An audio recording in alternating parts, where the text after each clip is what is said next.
Salut, c'est Flo, bienvenue dans ce 11e vendredi imprévu dans lequel je vais vous expliquer comment traiter un imprévu de formation.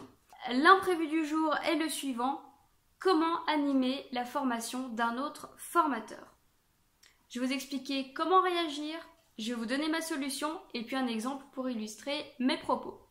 Alors d'abord, comment réagir ? Sachez que ça doit être l'imprévu le plus difficile à gérer. C'est probablement le plus déstabilisant parce que vous ne savez pas du tout ce qui s'est passé avant d'animer et vous ne savez pas forcément ce qu'il va arriver. Néanmoins, un prérequis pour reprendre la formation d'un collègue, c'est avant tout la maîtrise de votre sujet. Si vous maîtrisez le sujet, vous pourrez reprendre cette formation. Sinon, vous ne pourrez pas le faire. Alors, comment réagir ? Bien, il va falloir reprendre là où votre collègue s'était arrêté. Et vous allez devoir conserver son animation pour ne pas la dénaturer. Et je vais vous donner ma solution. La première des choses, c'est que vous devez consulter son itinéraire pédagogique. Il l'a probablement laissé.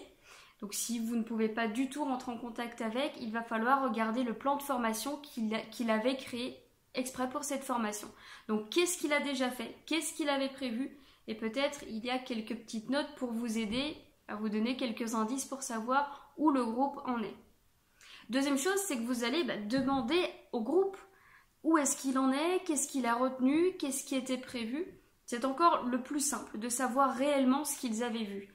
Ça vous permet aussi de savoir s'ils ont compris les notions vues ou pas. Et si ce n'est pas le cas, vous allez en profiter pour faire une petite synthèse. Mais prenez vraiment le temps de savoir où en est le groupe pour savoir où vous devez aller. Demandez-leur aussi comment votre collègue a l'habitude d'animer, comment vous faites. Est-ce que ce sont des exposés ? Est-ce qu'il y a beaucoup de découvertes, de la démonstration ?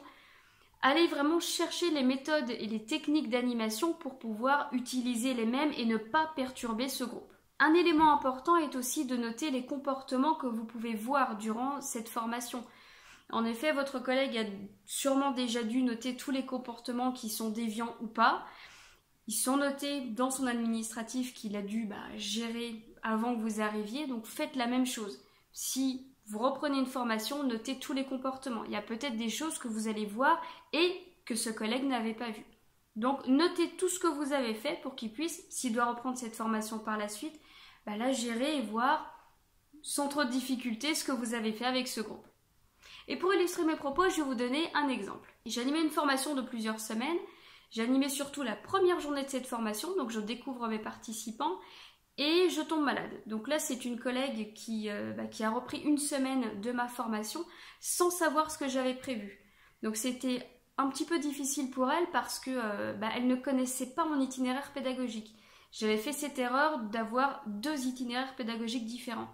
Donc j'en avais 2 et elle ne savait pas sur lequel elle devait se baser. Ça, c'est évidemment une erreur de ma part puisque l'un me servait comme feuille de brouillon. Et ça, elle ne pouvait pas le savoir et elle ne pouvait pas rentrer en contact avec moi. Donc, elle a géré comme elle a pu. Elle a fait ce qu'elle a pu pendant une semaine. La chance que j'ai eue, c'est qu'en revenant au bout d'une semaine, c'est qu'elle m'a expliqué tout ce qu'elle avait fait. Donc c'est là où on a compris les petites différences qu'on avait d'animation. Bon, elle s'en est très bien sortie. Et moi, par la suite, j'ai pris des choses qu'elle avait utilisées pour pouvoir m'adapter à ce nouveau groupe que j'avais.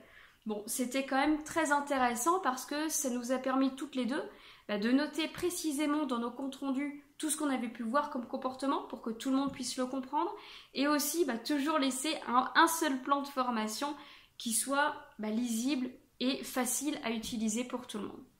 J'en ai terminé avec tous les imprévus, il y en a 11 au total.